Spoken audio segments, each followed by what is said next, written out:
এটা দুখবৰ গোলাঘাট জিলা বকিয়াল বাগানৰ আৰু এই দুখবৰটো জনাবলৈ পাই আচলতে নিজকে দুখ অনুভৱ কৰিছোঁ।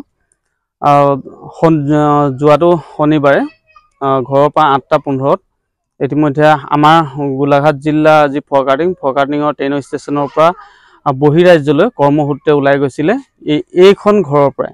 মই ঘৰৰ পৰিৱেশটো কিছু পৰিমাণে আপোনালোকক দেখুৱাই দিবলৈ চেষ্টা কৰিছোঁ। আৰু এইখন ঘৰৰ পৰাই ওলাই গৈছিলে যে পৰিয়ালটো পোহপাল দিবৰ কাৰণে কৰ্মসূত্ৰে বহিৰাজ্যলৈ। আৰু সেইজন আছিলে সুনীল নাগবংশী।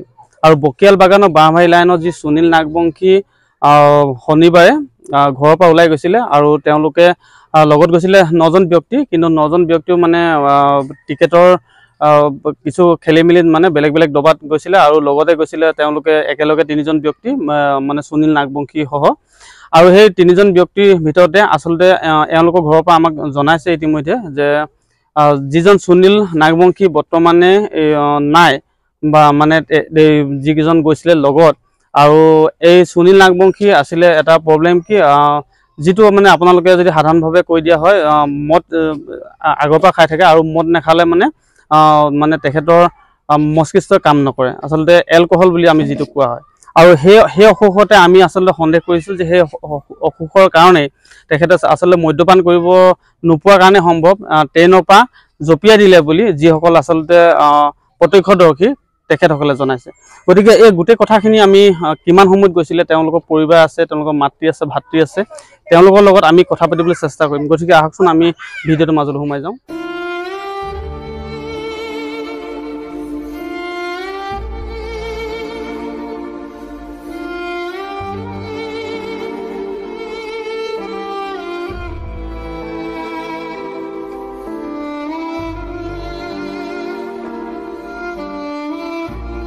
আৰু বন্ধুসকলক ইতিমধ্যে মই দেখাবলৈ চেষ্টা কৰিছোঁ।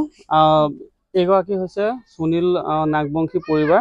আৰু যি দেখিছে আপোনালোকে ফটোখন দেখি আছে তেখেতৰ হাজবেণ্ডৰ যিজন আচলতে সুনীল নাগবংশী ইতিমধ্যে ট্ৰেইনৰ পৰা জঁপিয়াই দিলে বুলি তেওঁলোকৰ যিসকল লগত গৈছিলে তেওঁলোকে জনাইছে। আৰু সেইজনেই হ'ল এই সুনীল নাগবংশী। ফটো আপোনালোকক স্পষ্টভাৱে দেখুৱাই দিছোঁ। এয়া সুনীল নাগবংশী আৰু এয়া হ'ল পৰিবাৰ। আমি পৰিবাৰ মুখেদি জানিব চেষ্টা কৰিম যে কিমান সময়ত আচলতে আৰু কোনদিনাখন সুনীল নাগবংশীয়ে ঘৰৰ পৰা বহিৰাজ্যলৈ কৰ্মসূত্ৰে ওলাই গৈছিলে। কোনদিনা গৈছিলে? শনিবাৰে 8:15 ওলাই পিনি গৈছে। হয়। তাৰপিছতে তাৰ ঘটনাটা হৈছে হেৰি সোমবাৰ দিনাখন 2 বজা ৰাতিপুৱা মানে 2 বজা ৰাতি। হয় হয়। আৰু ট্ৰেইনৰ পৰা যে জঁপিয়াই দিছিলে সেই কথাটো আপোনাক মানে প্ৰথমে কোনে জনাইছিলে? কোনে জনাইছিলে মানে মই কামত যোৱা সময়ত যে মোক বেলেগজনেহে জনাইছে যে হেৰি ঘটনাটা হৈছে বোলে ঘৰলৈকে যা ট্ৰেইনৰ পৰা 2 বজা ৰাতি জঁপিয়াই দিছে বুলি। হয় হয়। আৰু যিটো এতিয়া ঘটনাটো সংঘটিত হৈছে মানে তেখেতে মদ্যপান আমি ইতিমধ্যে গম পাইছোঁ যে তেখেতৰ মানে এলকহল যিটো বেমাৰ মানে মদ নাখালে থাকিব নোৱাৰা এটা বেমাৰ, সেই বেমাৰটো তেখেতৰ আছিলে না আগৰ পৰা? আগৰ পৰা আছিলে বুলি গম পাওঁ, লেকিন সেই মদ নোখোৱাকে থাকিব পৰা নাই মানুহ। হয় হয় বন্ধুসকল, ইতিমধ্যে আপোনালোকে গোটেই কথাখিনি জানিব পাৰিলে যে তেখেতৰ এলকহল যিটো ৰোগ আছিলে আৰু সেই ৰোগটোৰ কাৰণে অনুমান কৰা হৈছে যে তেখেতে মদ নোখোৱাৰ কাৰণে আচলতে সেই যিটো এলকহল আচলতে হৈ গ'লে মন মগজুৱে কোনো কাম নকৰা হয়। আৰু সেইটো কাৰণে সম্ভৱ তেখেতে নিজৰ মানে মস্তিষ্ক কাম নকৰাৰ কাৰণে ট্ৰেইনৰ পৰা আচলতে চলি থকা ট্ৰেইনৰ পৰা জঁপিয়াই দিছে। আৰু যিয়ে নহওক আমি এটা কথা আপোনালোকক স্পষ্টভাৱে মানে ক'ব বিচাৰোঁ, এটা কথা অনুৰোধ জনাইছোঁ। সুনীল নাগবংশী আপোনালোকক পুনৰবাৰ ফটোখন দেখুৱাই দিছোঁ স্পষ্টভাৱে। তেখেতৰ পৰিবাৰ ইতিমধ্যে ফটোখন লৈ আছে। এই ফটোখনত থকা ব্যক্তিজনক যদি আপোনালোকে মানে যিসকলে মানে যেনেকৈ য'তে পৰি থকাই হওক বা জীৱন্ত অৱস্থাতে বা সুস্থতাই বা অসুস্থতাই আপোনালোকে যেনেধৰণে এখেতক মানে লগ পায় ততাতৈয়াকৈ আমি স্ক্ৰীণত দিয়া নাম্বাৰত যোগাযোগ কৰিব। এখেতৰ পৰিবাৰৰ মই নাম্বাৰটো দি দিম।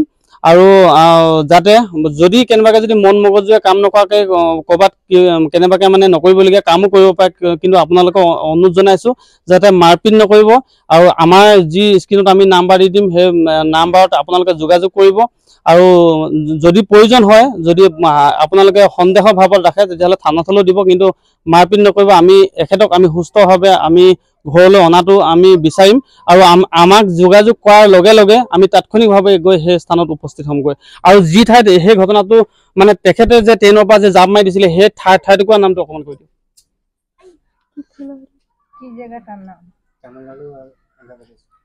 আন্ধ্ৰ প্ৰদেশ বুলি শুনিছোঁ, লেকিন মইতো ক'ব নোৱাৰো যে তেনেকা ঘটনা সিহঁতি কৈছে যে আন্ধ্ৰ প্ৰদেশত সি জঁপিয়াই দিছে বুলি।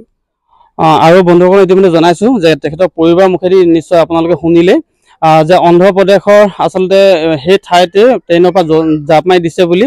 আমি আশা কৰিম যে সেই আশে পাশে এই সুনীল নাগবংশী জীৱন্ত অৱস্থাত আছে, কিন্তু তেখেতৰ মন মগজুৱে নিশ্চয় কাম কৰা নাই কাৰণে তেখেতে চাগে ঘৰৰ অহা এড্ৰেছ বা তেনেধৰণে তেওঁ মানে আহিব পৰা অৱস্থাত নাই।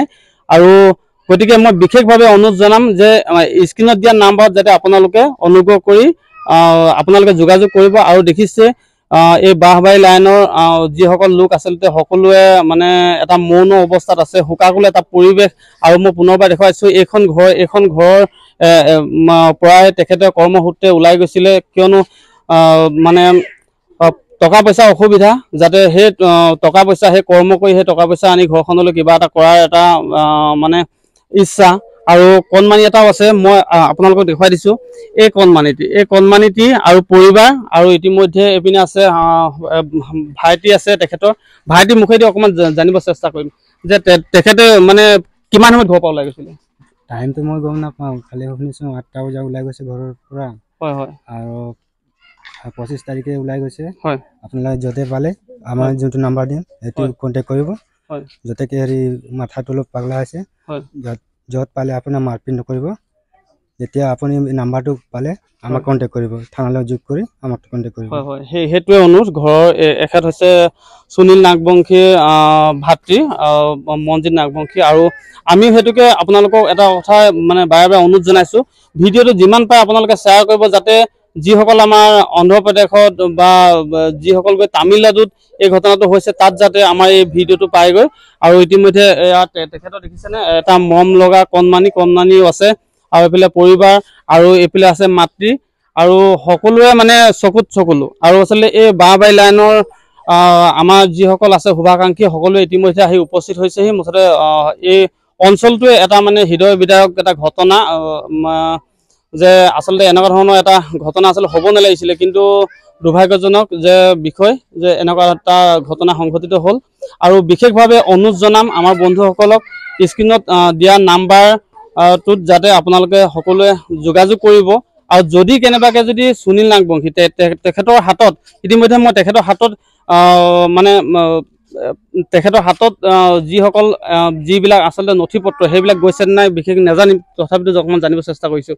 মানে সুনীল নাগবংশীয়ে লগত ভোটাৰ ID আধাৰ কাৰ্ড বা তেনেকুৱা ধৰণৰ কিবা তাৰ হাততে আছে, আধাৰ কাৰ্ডটোতো নাই, ভোটাৰ আইডেন্টি আৰু পান কাৰ্ডটো আছে। ভোটাৰ আইডেন্টি আৰু পান কাৰ্ড যদি তেখেতৰ যদি পকেটত আছে, নিশ্চয় আপোনালোকে গম পাবই যে সুনীল নাগবংশী থাকিব আৰু গোলাঘাট জিলা বকিয়াল বাগান বুলি থাকিব। আৰু সেয়াই বিশেষভাৱে অনুৰোধ জনাইছোঁ, যিমান পাৰে আপোনালোকে ভিডিঅ'টো শ্বেয়াৰ কৰিব। বৰ এটা দুখৰ বিষয় যে এনে ধৰণৰ ঘটনা আগতেতো সংঘটিত হৈছে। মই বহুতকেইটা ভিডিঅ' আপোনালোকৰ আগত মই দিছোঁ, আৰু যিসকলৰ ভিডিঅ' দিছিলোঁ তেখেতসকল ইতিমধ্যে কিছুমান ঘূৰি আহিছে সুস্থভাৱে, কিন্তু কিছুমান আচলতে ঘূৰি আহিব পৰা নাই। আৰু যিয়ে নহওক আমি আশা কৰিম সুনীল নাগবংশীৰ ক্ষেত্ৰত এনেধৰণৰ বিকৃত এটা ঘটনা নহওক, আৰু সুনীল নাগবংশী পুনৰ যাতে এইখন ঘৰলৈ ঘূৰি আহিব পাৰে তাকে আমি কামনা কৰিছোঁ। পুনৰবাৰ আপোনালোকক ৰিকুৱেষ্ট কৰিছোঁ যাতে ভিডিঅ'টো কণ্টিনিউ আপোনালোকে শ্বেয়াৰ কৰক, যাতে সুনীল নাগবংশী আমাৰ মাজলৈ পুনৰ জীৱন্ত অৱস্থা আহিব পাৰে। আৰু যিসকল তামিলনাডুবাসী বা হায়দৰাবাদ বাসীসকলকো অনুৰোধ জনাইছোঁ, বিশেষভাৱে আপোনালোকে ফটোখন পুনৰবাৰ আপোনালোকক দেখুৱাই দিছোঁ স্পষ্টভাৱে। যদি এইজন ব্যক্তিক যদি কেনেবাকৈ যদি আপোনালোকে যদি সেই ঠাইত যিকোনো পৰিস্থিতিতে যদি লগ পায়, তেতিয়াহ'লে এই স্ক্ৰীনত দিয়া নাম্বাৰত আপোনালোকে যোগাযোগ কৰিব। নিশ্চয় আপোনালোকে এইটো হৃদয়বান কাম কৰিব বুলি আশা ৰাখিছোঁ। আৰু আমাৰ বন্ধুসকলকো যিমান পাৰে ভিডিঅ'টো শ্বেয়াৰ কৰিবলৈ মই অনুৰোধ জনাইছোঁ। গতিকে সকলোকে ধন্যবাদ জনাইছোঁ ভিডিঅ'টো শেষলৈ চোৱাৰ বাবে।